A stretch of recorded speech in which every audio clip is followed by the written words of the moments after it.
47. Super Radio DZBB News Flash. Mga may init at bagong-bagong balita dito lamang sa Super Radio DZBB News Flash. Biyahe ng ilang bus na patungong probinsya fully booked na ngayong holiday season. Sa isang terminal ng bus sa Cubao, Quezon City, fully booked na ang biyahe ng mga air-conditioned bus mula kahapon hanggang sa katapusan ng taon para sa mga patungong Daet at Jose Panganiban sa Camarines Norte, gayon din sa ilang lugar sa Camarines Sur. Sa ngayon, ordinary bus na lang ang available at first come first serve basis ang ipinatutupad. Sa isang terminal ng bus naman sa Sampaloc, Maynila, puno na rin ang kanilang mga night trip na patungong Cagayan. Delay o pagkaantala ng pagbalik sa Metro Manila ng mga bus na galing probinsya asahan na ngayong holiday season.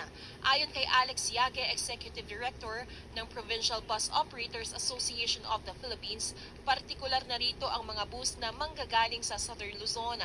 Sa kabila nito, marami naman anya ang mga babiyahing bus at nasa 1,500 na special permits din ang inaprubahan ng LTFRB ngayong panahon ng Kapaskuhan.